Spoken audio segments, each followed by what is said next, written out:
Markus 10 ayat 1 sampai 12. Perceraian. Dari situ Yesus berangkat ke daerah Yudea dan ke daerah seberang Sungai Yordan, dan orang banyak datang lagi berkerumun di sekeliling dia. Dan seperti biasa ia mengajar mereka lagi. Lalu datanglah orang-orang Farisi, dan untuk mencobai Yesus mereka bertanya kepadanya, "Apakah seorang suami diperbolehkan menceraikan istrinya?" Tetapi jawabnya kepada mereka, "Apa perintah Musa kepada kamu?" Jawab mereka, "Musa memberi izin untuk menceraikannya dengan membuat surat cerai." Lalu kata Yesus kepada mereka, "Justru karena keresahan hatimulah, maka Musa menuliskan perintah ini untuk kamu. Padahal pada awal dunia, Allah menjadikan mereka laki-laki dan perempuan. Sebab itu laki-laki akan meninggalkan ayahnya dan ibunya dan bersatu dengan istrinya, sehingga keduanya itu menjadi satu daging. Demikianlah mereka bukan dua lagi, melainkan satu. Karena itu, apa yang telah dipersatukan Allah tidak boleh diceraikan manusia." Ketika mereka sudah di rumah, murid-murid itu bertanya lagi kepada Yesus tentang hal itu. Lalu katanya kepada mereka, "Siapa saja yang menceraikan istrinya lalu kawin dengan perempuan lain, ia berzina terhadap istrinya itu. Jika si istri menceraikan suaminya dan kawin dengan laki-laki lain, ia berzina." Markus 10 ayat 13 sampai 16. Yesus memberkati anak-anak. Lalu orang membawa anak-anak kecil kepada Yesus supaya ia menjamah mereka.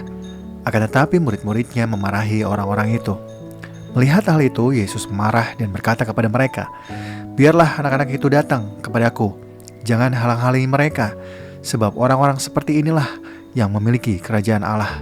Sesungguhnya aku berkata kepadamu, siapa saja yang tidak menyambut kerajaan Allah seperti seorang anak kecil, ia tidak akan masuk ke dalamnya." Lalu ia memeluk anak-anak itu dan sambil meletakkan tangannya di atas mereka, ia memberkati mereka. Markus 10 ayat 17 sampai 27. Orang kaya sukar masuk kerajaan Allah.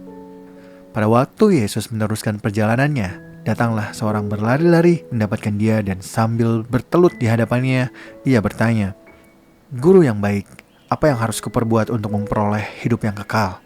Jawab Yesus, "Mengapa kau katakan aku baik? Tak seorang pun yang baik selain Allah saja. Engkau tentu mengetahui perintah-perintah ini. Jangan membunuh, jangan berzina, jangan mencuri, jangan memberikan kesaksian palsu, jangan menipu orang. Hormatilah ayahmu dan ibumu." Lalu kata orang itu kepadanya, "Guru, semuanya itu telah kuturuti sejak masa mudaku." Tetapi Yesus memandang dia dan mengasihinya, lalu berkata kepadanya, "Hanya satu lagi kekuranganmu. Pergilah, jualah apa yang kau miliki dan berikanlah itu kepada orang-orang miskin. Maka engkau akan beroleh harta di surga. Kemudian datanglah kemari dan ikutlah aku." Mendengar perkataan itu mukanya muram, lalu pergi dengan sedih, sebab banyak hartanya. Lalu Yesus memandang murid-muridnya dan sekelilingnya dan berkata kepada mereka, "Alangkah sukarnya orang yang banyak harta masuk ke dalam kerajaan Allah." Murid-muridnya tercengang mendengar perkataannya itu.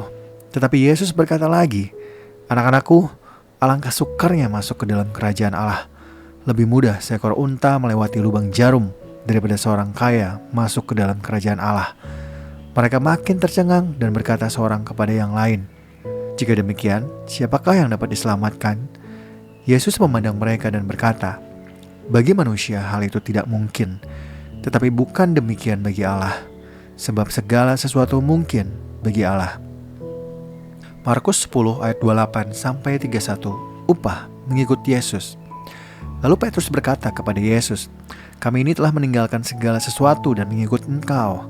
Jawab Yesus, "Sesungguhnya aku berkata kepadamu, setiap orang yang karena aku dan karena Injil meninggalkan rumahnya, atau saudaranya laki-laki, atau saudaranya perempuan, atau ibunya, atau bapaknya, atau anak-anaknya, atau ladangnya, orang itu pada zaman ini juga akan menerima kembali 100 kali lipat rumah, saudara laki-laki, saudara perempuan, ibu, anak dan ladang, sekalipun disertai berbagai penganiayaan, dan pada zaman yang akan datang ia akan menerima hidup yang kekal. Tetapi banyak orang yang pertama akan menjadi yang terakhir, dan yang terakhir akan menjadi yang pertama." Markus 10 ayat 32 sampai 34. Pemberitahuan ketiga tentang penderitaan Yesus. Yesus dan murid-muridnya sedang dalam perjalanan ke Yerusalem dan Yesus berjalan di depan. Murid-murid merasa cemas dan juga orang-orang yang mengikuti dia dari belakang merasa takut. Sekali lagi, Yesus memanggil ke-12 muridnya dan ia mulai mengatakan kepada mereka apa yang akan terjadi atas dirinya. Sekarang kita pergi ke Yerusalem dan Anak Manusia akan diserahkan kepada imam-imam kepala dan ahli-ahli Taurat, dan mereka akan menjatuhkan hukuman mati kepadanya. Mereka akan menyerahkan dia kepada bangsa-bangsa lain, dan ia akan diolok-olok, diludahi, dicambuk, dan dibunuh. Tetapi sesudah 3 hari, ia akan bangkit. Markus 10 ayat 35-45, permintaan Yakobus dan Yohanes bukan memerintah melainkan melayani. Lalu Yakobus dan Yohanes, anak-anak Zebedeus, mendekati Yesus dan berkata kepadanya, "Guru, kami harap engkau melakukan apapun yang kami minta dari engkau." Jawabnya kepada mereka, "Apa yang kamu kehendaki kuperbuat bagimu?" Lalu kata mereka, "Perkenankanlah kami duduk dalam kemuliaan-Mu kelak, yang seorang di sebelah kananmu dan yang seorang lagi di sebelah kirimu."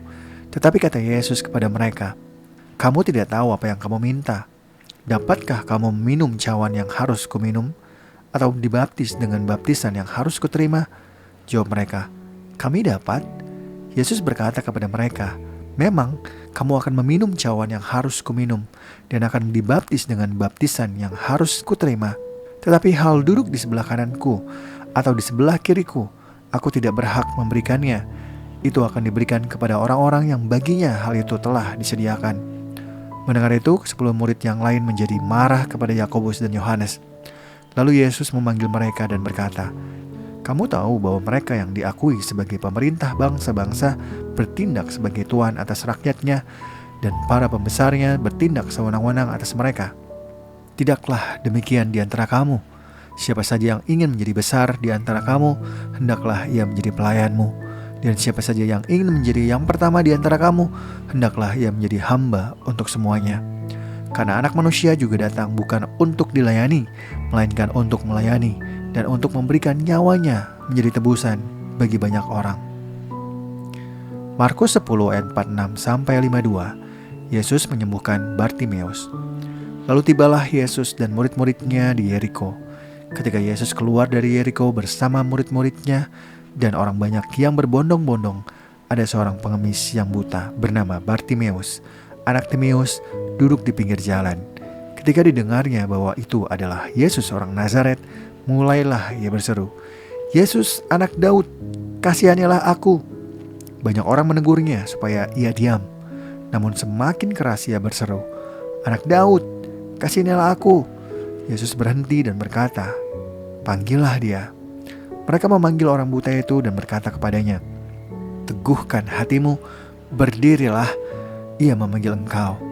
Orang buta itu menanggalkan jubahnya, lalu segera berdiri dan pergi kepada Yesus. Tanya Yesus kepadanya, "Apa yang kau kehendaki kuperbuat bagimu?" Jawab orang buta itu, "Rabuni, aku ingin dapat melihat." Lalu kata Yesus kepadanya, "Pergilah, imanmu telah menyelamatkan engkau." Saat itu juga ia dapat melihat, lalu mengikuti Yesus dalam perjalanannya.